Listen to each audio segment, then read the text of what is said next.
The woman, hundreds of meters up, precisely targets the can in the hand of a passerby. She does this to save someone. An hour ago, a group of masked robbers stormed the scene of a party for the wealthy.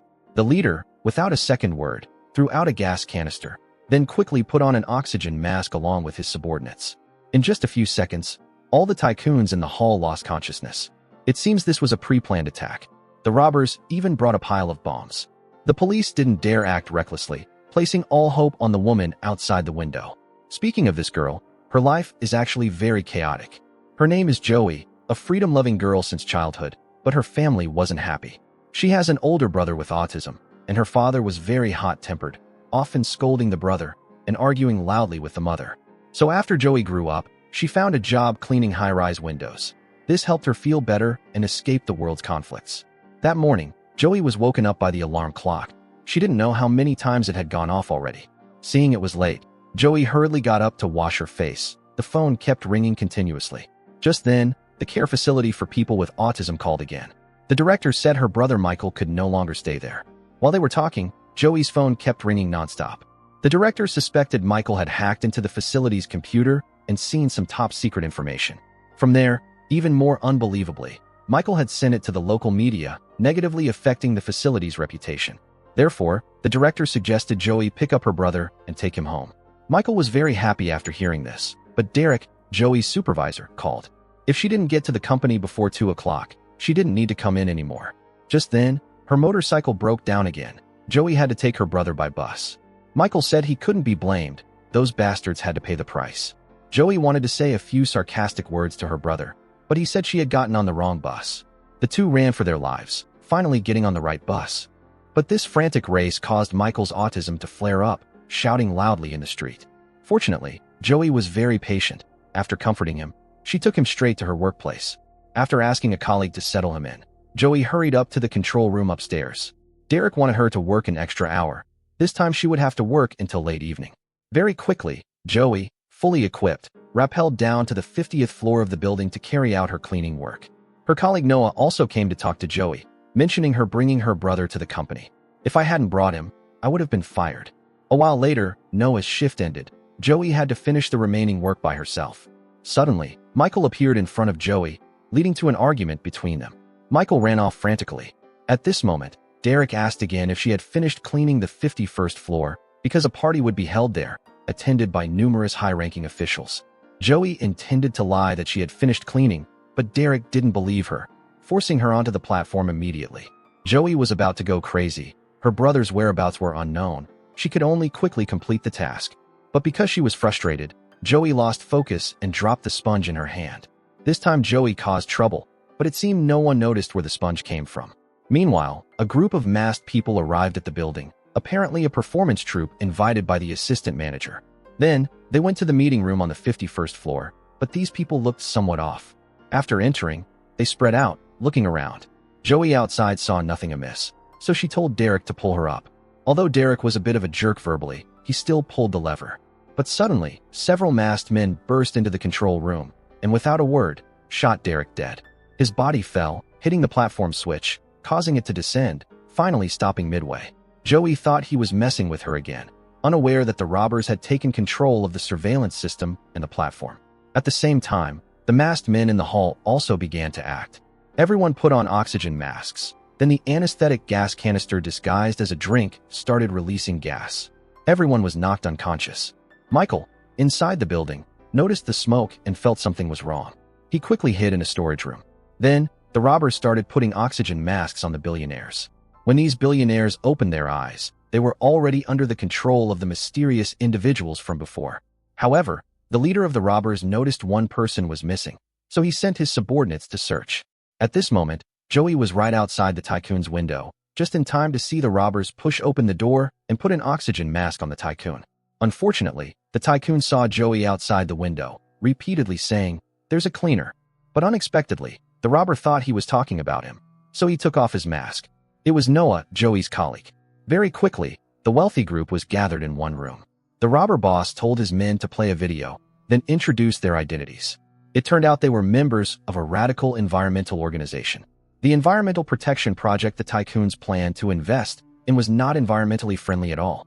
Ostensibly, they were doing a photovoltaic project on the island, but behind the scenes were highly polluting factories, not only discharging wastewater directly into the sea, but also dumping untreated waste into the ocean, devastating the island's environment beyond recognition. The island residents suffered terribly. To teach these unscrupulous tycoons a lesson, they had meticulously planned this action. The boss brought all the tycoons onto the stage, intending to publicly expose their sinister schemes for the whole world to know the truth. But facing the boss's accusations, one tycoon was completely dismissive, even wanting to use money to solve the problem. As a result, Noah beside him couldn't stand it anymore, grabbed a wine bottle, and smashed it into the tycoon's mouth, killing him instantly on the spot. Seeing Noah so agitated, the boss quickly pulled him back. Actually, the boss had no intention of harming anyone. He just wanted to expose the wicked deeds of those rich people. However, the boss had no idea that everything they did was clearly seen by Joey, trapped outside the building. Joey realized people were being held hostage inside the building and only thought of quickly calling for help. But her location was too high. People below couldn't hear her calls at all. Joey looked at the pedestrians below, suddenly getting an idea. She took wax from the platform, wrote the international distress signal on the glass, then set it on fire. Passers-by below saw the distress signal on the building and immediately called the police. The robbers in the control room also heard this news, learned there was a large distress signal outside the building, and quickly reported it to the boss. And at this moment, the boss was talking to Noah when he saw his men bring many jackets filled with bombs. Moreover, the boss seemed completely unaware. Hearing his accomplice's news, the boss realized a cleaner was trapped outside the building and immediately dispatched Noah to control Joey. Very quickly, Noah saw Joey outside. The two looked at each other without saying anything. Noah told his accomplice to raise the platform. Seeing this, Joey took out a screwdriver, jammed it into the gap/mechanism on the side of the platform, successfully stopping it. But while the robbers were busy, a wealthy man seized the opportunity to escape. But with the entire floor sealed off by the robbers, how could that tycoon possibly escape? Very quickly, the fleeing tycoon was caught by the boss. And Noah had also arrived and intended to beat the tycoon to death. The boss told him to put the gun down, but Noah suddenly turned, shooting the boss dead with one shot. It turned out Noah had long felt the boss wasn't ruthless enough. He felt these rich people were all extremely evil and should all be killed. Others in the organization needed to choose for themselves. Noah had already bought off some people, so those who disobeyed him were eliminated. Now, the remaining people followed his orders. Noah threw the boss out, landing right onto Joey's platform. Right at this moment, Joey saw the boss had a gun tucked in his belt. She carefully approached and took the gun. But who would have thought? As soon as she looked up, she found Michael looking at her. But Michael suddenly heard more noises. It turned out Noah had arrived, asking Joey where Michael was. Joey said he got bored here and went home. But Noah obviously didn't believe her, telling the men below to search the building. Little did he know Michael was right behind Noah. At this time, a subordinate called, saying the police were coming. Noah looked at Joey outside the window, got an idea. He took out his cell phone and called the police, saying there was a madman with a gun outside the building. After doing that, he pointed his gun at a waiter on the ground, threatening Joey to fire shots downstairs. Otherwise, he would kill the waiter, also wanting to remove the silencer to make a bit more noise. Joey had no choice but to compromise. From this, it can be seen Joey is definitely not ordinary, aiming so accurately from a distance of hundreds of meters. And her actions successfully attracted the police's attention. Helicopters also shone their searchlights on her. Snipers also aimed at her, ready to fire. Fortunately, the ground commander was a rational police officer named Claire. After checking records, she found Joey was a former top soldier in the Special Forces. Later, she was forced to discharge for assaulting a teammate. Claire knew that for a top Special Forces soldier, she must have intentionally missed so as not to injure anyone. At this moment, Joey noticed the dead leader had a cell phone on him, so she slowly moved towards it to get the phone. Suddenly, the platform couldn't bear the weight and fell, the leader's body falling directly down. Luckily, Joey had a safety harness on, so she didn't fall with it. She called the police, got in touch with Commander Claire, explained the current situation inside the building, requesting the police enter quickly to rescue people. After hanging up, she started looking for a way into the building. After all, her brother was still inside. But the building's glass was too strong, the wrench couldn't even leave a mark on it. At this time, Noah ordered his subordinates to strap bombs onto each tycoon, intending to carry out a frenzied massacre so that all the people could witness this drama. Noah even had someone live broadcast it, forcing the tycoons and high-ranking officials to confess all the shady dealings in the environmental protection projects. After finishing, a subordinate activated the bombs and put a bracelet with a pulse-checking function on Noah, connected internally to the bomb's detonator device. If no pulse was detected for more than 5 seconds, the bombs would explode. At this moment, Claire called him. Noah took the opportunity to mention the detonator bracelet, warning the police not to act rashly. However, while the two were still on the phone, the SWAT team captain unilaterally decided to send a squad to breach from the front. Noah naturally saw this scene. Upon hearing this, Claire hastily ordered a retreat. However, it was too late. The explosion killed all the team members. Now, the police finally saw Noah's determination. The negotiation thus ended. Claire looked at the live broadcast image on the screen, remembered Joey upstairs. She wanted Joey to help rescue the hostages, but Joey didn't want to get involved in the affairs of either side. To persuade Joey, Claire mentioned the discharge compensation, promising that if Joey helped rescue the hostages, she would help her apply for the discharge compensation. But neither of them knew the call was being monitored by Noah. After learning Joey intended to intervene, Noah told his subordinates to plant a bomb near Joey's position. Claire quickly warned Joey. Joey could only move along the building's exterior to the other side. Michael inside worried about his sister. Fortunately, Joey reached the other side before the explosion occurred. Even Joey's platform was blown up. Noah thought Joey was dead. Joey looked at the helicopter opposite, got an idea. She told the sniper on the helicopter to use bullets to shoot through the glass. She would enter the building from there.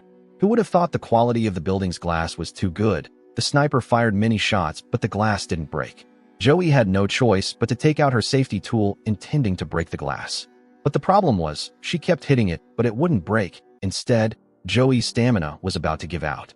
At the critical moment, Michael arrived in time to break the glass, then pulled Joey up. At this point, Joey was exhausted beyond measure. Meanwhile, Noah was negotiating with Claire. He demanded the police prepare a large bus, also saying if the police caused any more trouble, he would start shooting hostages. And the robbers on the other side also discovered the broken window, quickly informing Noah Joey was still alive. Noah knew Joey had entered the building, immediately sent people to find her. During this time, Michael had another autistic episode. Joey comforted him, comparing their current mission to the final battle of Marvel and that they would have to go steal the Infinity Stones. She needed Michael to help hack into Noah's system. This also made Michael feel a bit better. The two quickly ran to the surveillance floor, with several pursuers chasing behind. But Joey was a Special Forces soldier. With Michael's help, she successfully took down 2 pursuers. At this moment, a woman from behind pointed a gun at Joey. Joey skillfully damaged a pipe, scalding the opponent. But the opponent's skills were also not bad. Moreover, Joey's stamina was running a bit low. The two fought, falling from above. The woman picked up the pistol on the ground. In the critical moment, Michael shouted loudly and threw a grenade. After dealing with the pursuers, Joey and Michael continued towards the control room. Right now, Z is in the surveillance room. She discovers that within the video containing the truth, soon to be announced, there is a segment filmed by Noah himself. Its content makes Z utterly shocked. It turns out Noah had long resolved to die, preparing to die together with the 300 hostages in the building, completely dedicating his efforts to the cause of humanity that he believed was right. After watching, Z knew that if she didn't run, she too would die, so she used a chair to hit the guard beside her and ran outside, but was still shot once by the opponent.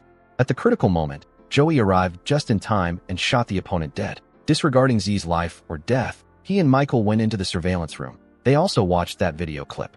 Michael somewhat sympathized with Noah's words, but hearing the part where everyone had to die, he immediately felt it was a bit terrible, quickly starting to crack the system.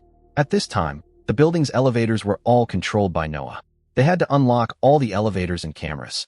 Fortunately, Michael was a super hacker. He easily cracked the virus Noah installed, and at the same time, he cut off Noah's recording process and took the hard drive storing the video. Claire downstairs knew that the elevators and doors were unlocked. She also immediately took action. 2 assault teams, one from downstairs, one from upstairs, simultaneously attacked the robbers. Joey told Michael to leave first using the elevator, while she stayed behind to coordinate with the police in dealing with the robbers.